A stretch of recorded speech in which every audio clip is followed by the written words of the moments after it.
Hello hi friends, welcome back to my channel SK Kausar. నేనైతే మీ ముందుకు ఫుల్ వీడియోని అయితే తీసుకొచ్చేసానండి. అందులో ఫస్ట్ పోస్ట్ చేసిన వీడియోలో కొంచెం కట్ అయింది కదా, ఇదైతే నేను ఫుల్గా అప్లోడ్ చేయడం అయితే జరిగింది.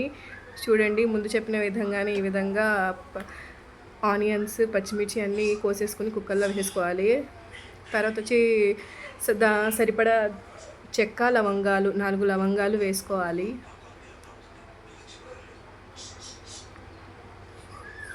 ఇదంతా వేసేసుకున్న తర్వాత బాగా బాయిల్ అవ్వాలన్నమాట.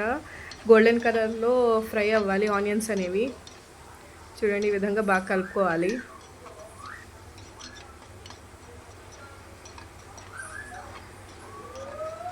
ఉల్లిపాయలు మగ్గిన తర్వాత మనమైతే ముందుగా వాష్ చేసుకున్న పాయానైతే దీంట్లో వేసేసుకోవాలండి.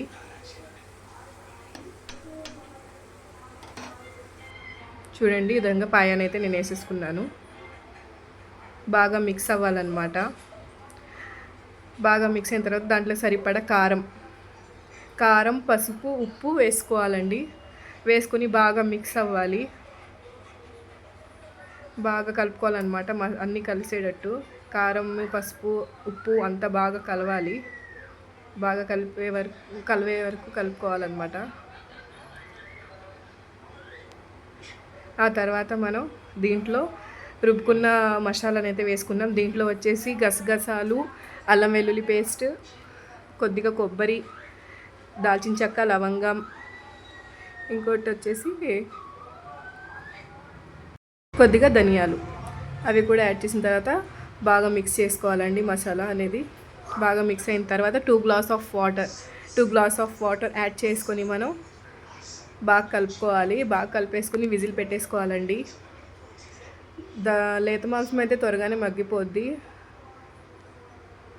కొద్దిగా ముదురుదైతే మాత్రం ఎక్కువ విజిల్స్ అయితే పెట్టుకోవాలి. ఇది లేతదే కాబట్టి మనకి త్వరగానే అయిపోద్ది కాబట్టి ఒక 7 విజిల్స్ అలా పెట్టుకుంటే సరిపోద్దండి. చూడండి, ఈ విధంగా పాయ అనేది బాగా మగ్గిపోయాయి.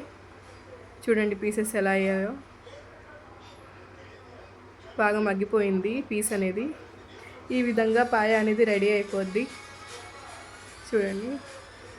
Thank you for watching. Subscribe for more videos. Bye bye.